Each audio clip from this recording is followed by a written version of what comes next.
오늘은 사무엘상 17번째 시간 우리 캄캄한 둘에서 드리는 기도라는 제목으로 말씀의 은혜 나누도록 하겠습니다. 우리 인터넷으로도 35분 지금 들어와 계시고요. 우리 네 분이 출석 체크하셨네요. 강현영, 배진희 원사님, 강은혜 집사님, 오세치 원사님 하셨는데 많이 출석 체크하셔서 또 우리 현장의 감동 같이 느끼실 수 있게 되기를 바라겠습니다. 여러분, 우리 예배는 구약으로 얘기하면은 우리 번제와 해당되는 것이 바로 우리 예배다라고 이렇게 얘기할 수 있어요. 구약에 대략 한 5가지 제사가 있는데 이 번제는 이제 불을 태워서 드리는 예배였죠. 그래서 아침과 저녁으로 동물의 제사를 드리면서 번제를 드리게 되고, 이 속건제, 속죄제는 뭐 말 그대로 죄를 사하면서 드리는 제사가 속죄제였고, 속건제는 부지불식간에 나도 모르는 사이에 지은 죄를 동물 제사로 드리면서 바치는 제사였고, 동물 제사가 아닌 제사 중에 하나가 이제 그 소제, 가루로 드리는 그런 제사가 있었다라고 말합니다. 무슨 말씀을 드리려고 하냐면, 예배에는 반드시 그 예배에 나오는 목적이 있었다라는 거예요. 여러분, 오늘 무슨 이유로 예배에 나오셨습니까? 오늘 미리암 찬양대 괜찮게 잘하는데 이런 평가의 마음으로 나오셨는가? 오늘 목사가 얼굴이 왜 저래? 제 얼굴 보러 나오셨는가? 이런 이유로 예배에 나오시는 게 아니라 하나님을 만나는 예배 자리에 나오시는 것은 분명한 목적이 있어야 되는데, 이 죄의 사함을 받기 위해서, 이웃과 화목하기 위해서, 내가 나도 모르게 지은 죄를 사함받기 위해서, 또 이 하나님 앞에 감사와 찬양을 올리기 위해서 그 예배에 분명한 목적이 있다라는 것을 기억하시고요. 오늘 이 자리에 나오신, 또 함께 인터넷으로 예배하신 우리 모든 성도님들이 예배의 구경꾼이 아니라 예배에 진정으로, 신령과 진정으로 참여하는 예배자로 하나님 앞에 드리는 거룩한 예배자 되기를 주의 이름으로 축복합니다. 우리 지난 시간에 다윗이 점점 이 사울의 광기를 피해 도망가였다라고 이렇게 살펴보았죠. 그래서 다윗이 어느 정도까지 그 피신을 했는가? 이 왕이 체면도 구길 정도로 미친 채 하면서 침을 흘리면서까지 아주 그가 심한 이 자리에까지, 나라까지 추락했다라는 것. 하지만 다윗은 이 상황에도 좌절하지 않고 하나님의 뜻을 발견하고 그 사명을 감당했다라고 이렇게 말씀을 나눴습니다. 오늘도 다윗이 도망친 얘기가 이어지고 있는데요. 오늘 말씀을 통해서 저는 어떤 메시지를 전할까 기도하다가 하나님의 백성, 당신의 사람들을 쓰시는 기준이 무엇인지, 또 어떤 사람을, 하나님의 사람을 불러 쓰실 때 어떻게 훈련하시는지, 성경적인 지도자론이 어떤 것인지 한번 생각해보는, 그래서 기도의 제목으로 삼는 시간이었으면 좋겠다 싶습니다.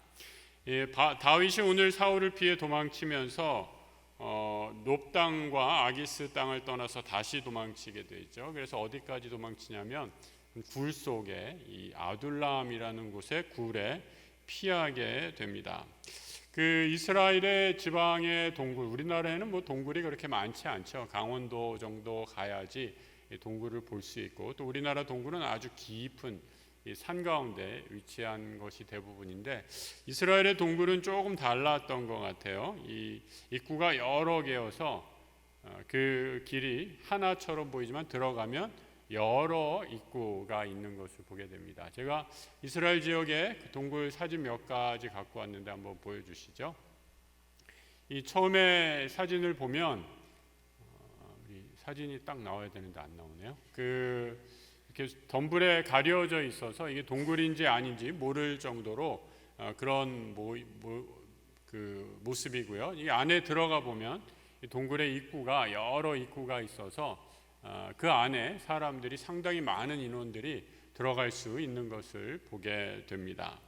그래서 이 다윗이 도망해서 아둘람 굴에 숨게 되었을 때에 그의 가족들도 다 함께 숨었던 것을 보게 됩니다. 우리 사진 준비 안 되나요? 네. 방송실에 아무도 없나 보네요. 자, 우리 그래서 이 다윗이 이 아둘람이라는 곳에서 지은 시가 어떤 시가 있는가 하면 이 시편 57편이 다윗이 이 아둘람 굴에서 지은 시입니다. 그래서 여러분이 오늘 내가 이 시편 57편을 읽으면서 여러분이 한번 내가 다윗이 되었다라고 생각하고 이 시편 57편을 한번 같이 읽어봤으면 좋겠어요. 그 시편 57편을 보면 거기 앞에 부제가 붙어 있는 것이 보게 됩니다. 이 다윗의 믹담 이렇게 돼 있어요. 우리 성경에 57편을 한번 찾아보시면 다윗의 믹담 이렇게 돼 있는 게 있을 거예요. 믹담, 여러분 믹담이 뭔지 아세요? 믹담 저도 몰라요. 믹담은 뭐냐면 아직까지 전해지지 않는 그 시대의 어떤 특정한 운율로 어떤 가락이었을 것이다 라고 이렇게 학자들이 추정하고 있어요. 그래서 이 오늘날까지는 전해지지 않지만 이 믹담 운율에 맞춰서 뭐라고 불렀냐? 알다스엣에 맞춘 노래라고 이렇게 얘기하죠. 알다스엣은 뭐냐면 알다스엣이란 말의 뜻은 멸하지 마소서라는 의미를 지니고 있어요. 그래서 뭐 우리 어르신들 권사님들이 아는 제일 슬픈 가락이 뭐가 있어요? 생각나시는 제일 슬픈 가락, 제일 구성지고 슬픈 가락이 뭐가 있어요? 여러분이 아는 제일 슬프고 구성진 가락 생각 안 나세요? 네? 아리랑? 네. 찬송가밖에 생각이 안 나. 아리랑밖에 생각이 안 나셔서 아리랑 아리랑 그러면 뭐야? 멸하지 마소서 뭐 이렇게 불렀으리라 한번 추측되는 그런 노래들을 부르면서 다윗이 이 57편을 노래했을 것이다 라고 이렇게 얘기합니다. 그래서 한번 다윗의 마음으로 오늘 한번 57절을 제가 다 읽지는 않고요. 우리 자막을 통해서 몇 절만 추려왔는데 같이 한번 천천히 한번 읽어보겠습니다. 같은 마음이 되셔서 다윗의 시편 57편 1절부터 같이 한번 읽어보죠. 하나님이여 내게 은혜를 베푸소서. 내게 은혜를 베푸소서. 내 영혼이 주께로 피하되 주의 날개 그늘 아래에서 이 재앙들이 지나기까지 피하리이다. 내가 지존하신 하나님께 부르짖으며 곧 나를 위하여 모든 것을 이루시는 하나님께로 그가 하늘에서 보내사 나를 삼키려는 자의 비방에서 나를 구원하실지라. 하나님이 그의 인자와 진리를 보내시리로다. 하나님이여 내 마음이 확정되었고 내 마음이 확정되었사오니 내가 노래하고 내가 찬송하리이다. 내 영광아 깰지어다. 비파와 수금아 깰지어다. 내가 새벽을 깨우리로다. 주여 내가 만민 중에서 주께 감사하며 문나라 중에서 주를 찬송하리이다. 무릇 주의 인자는 커서 하늘에 미치고 주의 진리는 궁창에 이르나이다. 하나님이여 주는 하늘 위에 높이 들리시며 주의 영광이 온 세계 위에 높아지기를 원하나이다. 아멘. 여러분 이 시를 우리 다윗이 아둘람 굴에서 피해서 지었다라는 그 맥락 없이 읽으면 그냥 아름다운 시고 은혜가 되는 시다라고 이렇게 생각하실 수 있는데 이 시는 아까 말씀드린 것처럼 깊은 동굴에서 깜깜한 굴에서 그가 망명자의 신분으로 망명자는 사실 또 거창하기라도 하죠. 정치적인 박해 때문에 뭐 피했다라고 이렇게 내세울 수 있지만 아무것도 도와줄이 없는 그야말로 혈혈단신의 도망자의 신분으로 이 노래를 하고 있는 것을 보게 됩니다. 신세 한탄이나 누구를 원망하는 그런 기도는 전혀 볼 수 없고요. 내가 하나님의 날개 그늘 아래 피하겠습니다. 그리고 시 후반부로 가게 되면 주께 영광을 돌리는 찬송시로 마무리하고 있는 것을 보게 됩니다. 여러분 저는 이 다윗의 기도를 다윗의 시편을 읽고 있으면 이것이 우리가 하나님께 올려드리는 기도의 심이 아닌가라는 생각을 하게 돼요. 여러분 그런 경험하지 않으세요? 기도를 시작할 때 마음이 너무 무거워요. 기도가 안 나오고 기도라고는 한숨밖에 없고, 하지만 하나님께서 깊은 기도 가운데 내 마음을 만져주시고 또 위로해 주시고 힘 주시는 것을 경험하게 될 때 나도 모르는 사이에 한숨과 절망과 탄식이 감사와 기쁨과 찬송으로 변하게 되어서 하나님께 감사의 찬양을 올리고 있는 나 자신의 모습을 발견하게 될 때 하나님이 우리 가운데 일하시는 놀라운 변화들을 기도 가운데 체험하게 된다라는 거죠. 다윗도 이 아둘람 굴에서 하나님께 기도하는 것을 통해 내 삶의 자리가 고난의 긴 터널이 아니라 그 굴에서 하나님이 지금 이 자리에서도 주님이 나를 날개 그늘 아래 지키시고 보호해 주시는구나 라는 것을 찬송하며 노래하고 있다라는 거죠. 그러니까 이 재앙을 재앙의 눈으로 보는 것이 아니라 하나님이 행하시는 놀라운 섭리 가운데서 하나님의 도우심을 바라보며 찬양하고 있는 다윗을 보게 됩니다. 그 후반부에 7절이었나요? 8절이었나요? 내가 새벽을 깨우리로다. 우리 유명한 구절이잖아요. 새벽을 깨우리로다. 그리고 모든 민족 중에 주는 찬양 받으실 만한 주시오. 주의 영광이 온 세계에 드러날 것입니다. 라고 이런 찬양을 하고 있습니다. 여러분 다윗이 이렇게 귀한 찬양을 하게 될 때에 다윗 주변에 모여든 사람들이 있었어요. 다윗은 지금 고국으로 돌아갈 수 없는 망명자, 도망자의 신분입니다. 사울 왕 곁에 갔다가는 당장 목숨을 잃을 수 있는 그런 위기의 상황이었다라는 거죠. 다윗 주변에 모인 사람들이 누구였는가? 2절에 이렇게 나와 있는 것을 보게 됩니다. 22장 2절의 말씀인데요. 환난 당한 모든 자와 빚진 모든 자와 마음이 원통한 자가 다 그에게로 모였다. 그리고 다윗은 그들의 우두머리가 되었는데 이 인원이 한 400명 가량 되었다라고 말하고 있습니다. 이 다윗이 무슨 그 사람 모집을 공고해서 야 너희들 일로 좀 와봐, 내 부하될 사람 모여봐 이렇게 해서 사람을 모은 게 아니에요. 다윗처럼 도망친 사람, 인생의 마지막에 굴에 갈 수밖에 없는 사람들이 다윗 주변에 모이게 되었습니다. 환난 당한 자가 모였고요, 빚진 자가 모였고요, 마음에 원통한 자가 모였다. 다윗은 이들의 우두머리가 되었다라고 이렇게 말하고 있습니다. 여러분 여기 있는 사람들 다 마음에 깊은 한 상처를 가지고 이 굴에 갈 수밖에 없는 사람이었죠.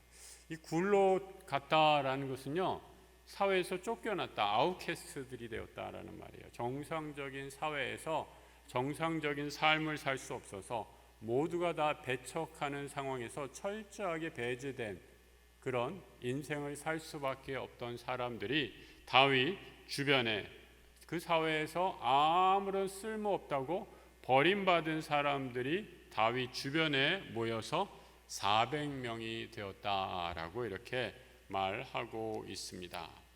그런데 하나님께서 놀랍게 역사하셔서 바로 이들이 다윗 주변에 모인 버려진 자, 아무런 그 도움이 안 될 것 같은 400명을 모아서 다음 다윗 정권에 다윗이 위대한 왕이 되었을 때의 일꾼으로 쓰시는 것을 보게 되죠.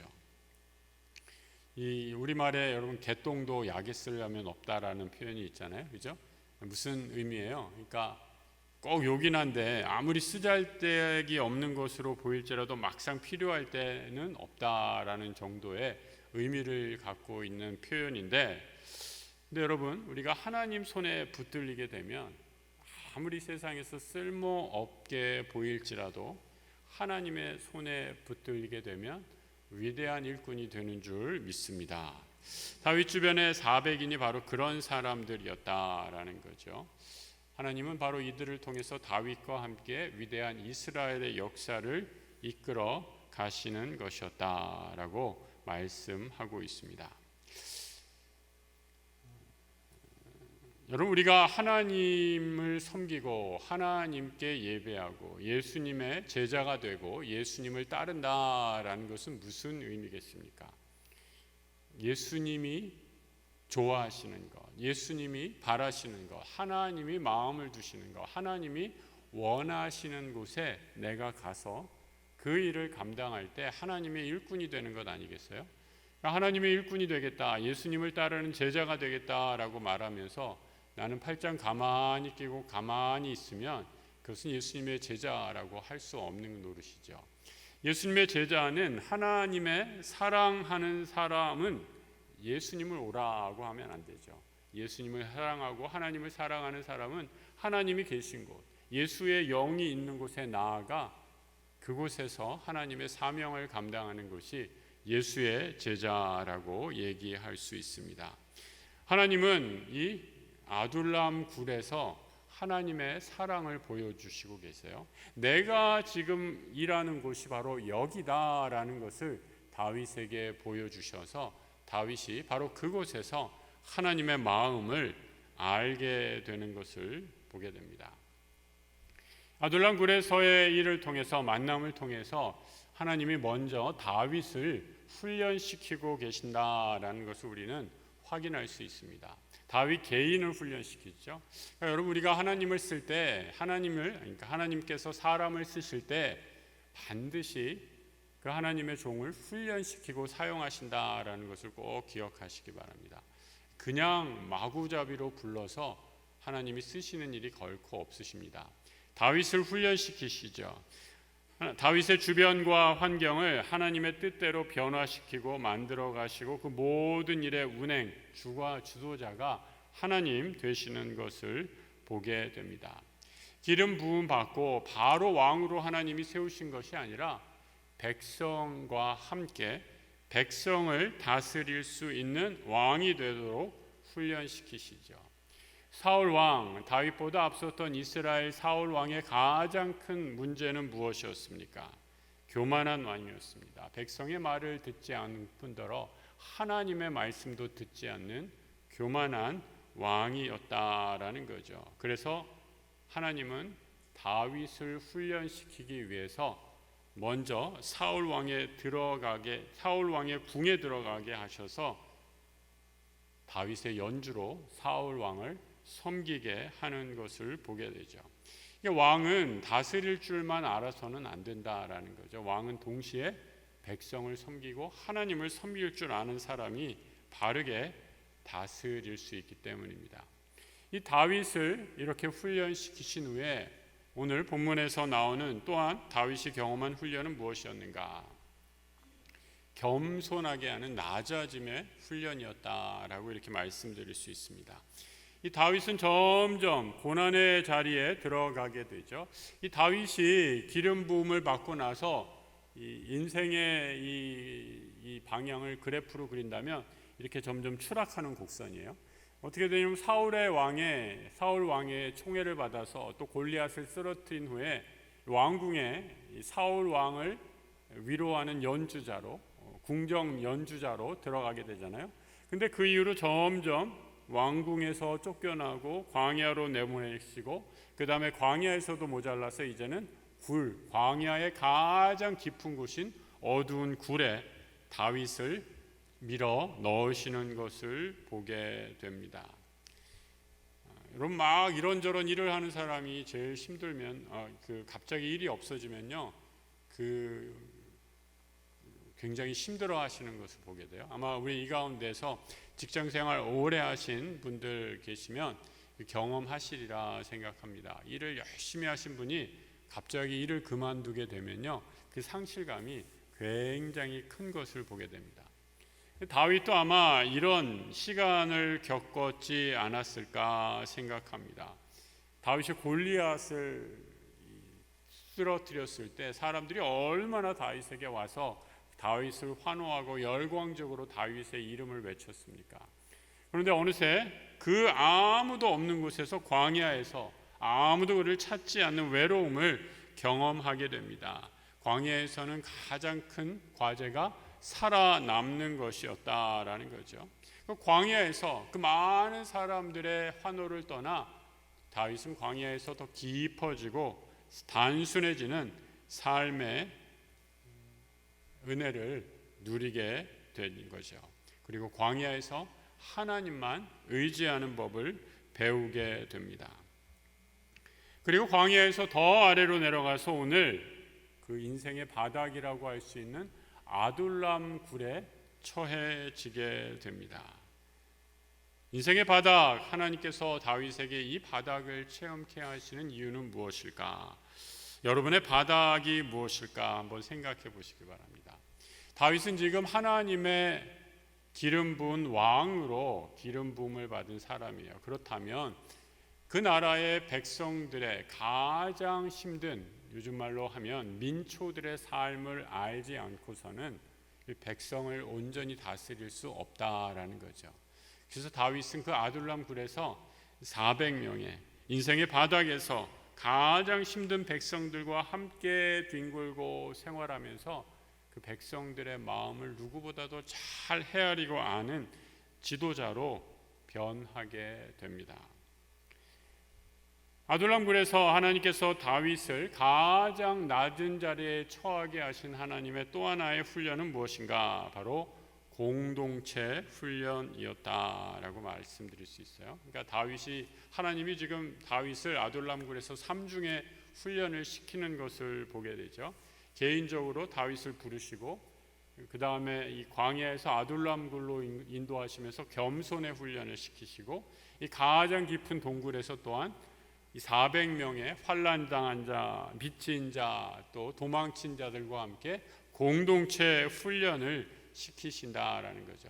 그러니까 아무리 훌륭한 종이라고 해도, 뛰어난 종이라고 해도 혼자서는 나라를 다스릴 수 없기 때문입니다. 함께 나라를 세워갈 때 동역자와 함께 일하도록 미리 하나님께서 준비시키고 이 일을 만들어가는 것을 보게 됩니다. 그래서 여러분, 우리가 일을 감당할 때도, 하나님의 일을 감당할 때도 겸손한 마음으로 동역할 수 있는 그런 지도자로, 또 그런 일꾼으로 다듬어져 가는 것이 얼마나 귀하고 복된 일인지 모르겠습니다. 이 자리에 함께 예배하고 또 하나님의 일꾼으로 부르심을 받은 우리 모든 성도들이 이런 겸손한 마음으로 하나님과 함께, 또 우리 믿음의 형제자매들과 함께 동역하는 그런 겸손한 일꾼들 되시기를 주의 이름으로 축복합니다. 이 다윗이 동굴에 있다라는 정보가 마침내 사울의 귀에까지 들어가게 됩니다. 이 사울이 이를 알고 사울의 부하들에게 막 화를 내면서 이런 한심한 놈, 아직도 다윗을 잡지 못하고 그렇게 도망쳤느냐라고 하면서 이 부하들에게 화를 내는 것을 보게 됩니다. 그때 이 사울 왕 앞에 아부를 잘하는 사람이 하나 있었어요. 그 사람이 누군가 하면 도액이라는 사람이 나오는 것을 보게 됩니다. 이 도액은요, 신앙심이 전혀 없는 사람이었는데 자신의 욕심을 위해서, 출세를 위해서 온갖 아부를 다하는 전형적인 기회주의자였다라는 것을 오늘 성경을 통해서 알게 됩니다. 어떤 일이 있었는가? 우리 22장 후반부에 보면 이 다윗이, 이 아비멜렉이 다윗을 놓아주고 그에게 먹을 것을 주고 또 그에게 골리앗의 칼을 넘겨 주었다라는 말을 듣고 이것을 구실 삼아서 아비멜렉과 그의 모든 식솔들을 참수하는, 죽이는 그런 끔찍한 죄를 저지르게 됩니다. 얼마나 큰 죄를 저지르었을까요? 그러니까 그 놀라운 그 끔찍한 죄를 저지르면서 사울은 이 도액의 말만 믿고 전후 사정을 전혀 확인하지 않고 이 도액의 말에 넘어가는 것을 보게 됩니다. 내가 갖고 있는 믿음을 따라 다윗이 그랬을 것이다 이미 결정을 내리고 아비멜렉의 말을 들어보려고 하는 것이 아니라 아부꾼인 도액의 말만 듣고 아비멜렉과 그의 온 식솔들을 처분하는, 살인하는 아주 끔찍한 명령을 내리게 되죠. 그런데 여러분, 재미있는 것은 이 사울 왕이 이런 끔찍한 명령을 내리는데 이 사울 왕의 군사들이 제사장을 죽이는 것을 머뭇머뭇하는 것을 보게 됩니다. 왜요? 아니, 어떻게 하나님의 사람을 우리가 감히 칼로 죽일 수 있겠습니까? 창으로 죽일 수 있겠습니까? 라고 하면서 머뭇머뭇하다 보니 또 도액이 나서서 이렇게 얘기하죠. 너희들은 이방인이니까 제사장을 죽여도 아무런 잘못이 없다라고 하면서 이 일을 실행하도록 부추기는 것을 보게 됩니다. 그래서 도액이 이 일로 부추겨서 높당에 있는 제사장 85명을 모조리 살해하는 끔찍한 죄악을 저지르게 되고 사울 왕은 이를 허락하게 됩니다. 사울이 제사장을 죽였다라는 것은요, 이제 하나님과의 관계가 완전히 끊어졌다라는 것을 상징적으로 의미하는 것입니다. 이 영적인 큰 죄를 저지르고 만 것이죠. 하나님 없이 살겠다라는 것을 세상에 또 많은 사람에게 공포한 그런 어리석은 죄의 깊은 구렁텅이에 빠지게 된 것이죠. 아비멜렉 중에 이 아들 중에 하나 아비아달이라는 사람이 구사일생으로 도망치게 됩니다. 그때 다윗은 아비아달이 도망치는 것을 보면서 이렇게 아비아달에게 이렇게 말하죠. 너희 집안 아버지를 비롯해서 너희 집안 모든 식솔들이 죽은 것은 다 내 탓이다, 내 잘못이다 라고 말하면서 내 생명을 찾는 이, 다시 말해 아비아달을 찾는 이의 생명을 찾는 것은 곧 나를 노리는 것이다, 내가 너와 함께 하겠다라고 하면서 아비아달을 위로하고 그에게 도움의 손길을 펼치는 것을 보게 됩니다. 이 다윗은 자신이 아둘람굴에서 하나님의 도우심으로 400명의 마음을 위로한 것과 더불어서 자신을 도와준 아비멜렉 가문의 아들인 아비아달을 또한 목숨을 걸고 도와주면서 그에게 생명의 길을 열어주는 것을 보게 됩니다. 여러분, 우리가 생각하는 광야, 또 광야의 가장 깊은 곳인 굴 가운데 있었다 할지라도 하나님은 우리를 지키시고 구원하시고 인도하시는 분이심을 오늘 본문을 통해서 다시 한번 발견하고 깨닫게 됩니다. 이 네덜란드의 여류 화가 중에 하나인 이 코리텐 붐이라는 유명한 작가가 있습니다. 이분이 폴란드 피난처에서 생활하면서 여러 유대인들을 숨겨주는 그런 생명의 사역을 감당했던 것을 보게 됩니다. 그분이 쓴 책 가운데 하이딩 플레이스라는 책이 있어요. 그러니까 은신처, 피난처 정도의 제목이 되는 책이겠죠.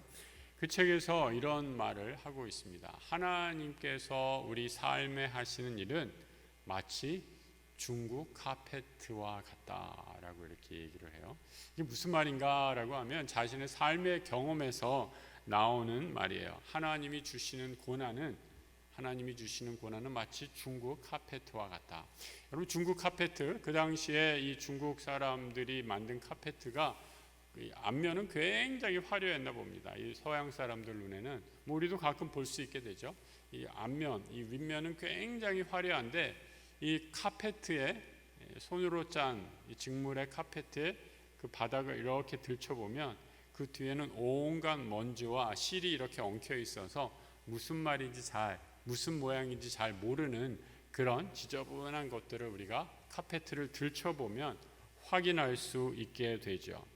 우리 뒤집어 보면 마치 엉망진창인 우리 인생 같은 모양으로 얼그러져 있는데 그 고난의 인생을 이렇게 뒤집어 놓으면 마치 중국 카페트처럼 우리가 그 고난의 현장 가운데 있을 때는 고난의 의미를 전혀 몰랐다가 카페트가 뒤집어지면 하나님이 우리 인생을 향한 너무나도 아름다운 계획과 그림을 발견하게 되는 것처럼 하나님이 우리 삶 가운데 역사하시고 함께 하신다라는 그런 자신의 삶을 통해서 깨달은 그런 고백이죠. 여러분 오늘 이 자리에 나오셔서 여러분이 우리의 삶, 여러분의 삶을 한번 잠시 뒤돌아보시는 그런 시간들 가져보시면 좋겠습니다. 환난 가운데 있었습니까? 혹은 여러 가지 어려움 가운데 있었습니까? 또 육신의 연약한 병 가운데 있었습니까? 그 깊은 고난 가운데 있었을 때 하나님이 어디 계시는지 아직 잘 모르겠고 하나님이 나에게 왜 이러시는지 원망하고 또 기도조차 할 수 없을 때, 하지만 그때 그 깊은 아들람 굴 속에서도 우리 하나님 함께 하셨습니다. 이 사실을 꼭 기억하면서 하나님이 내 인생의 주인 되시고 내 인생을 수놓고 계시는 전능하신 하나님이심을 다시 한번 믿음으로 고백하면서 주님과 함께 걸어가는 우리 모든 믿음의 사람들, 하나님 나라의 백성들 되시길 주님의 이름으로 축복합니다.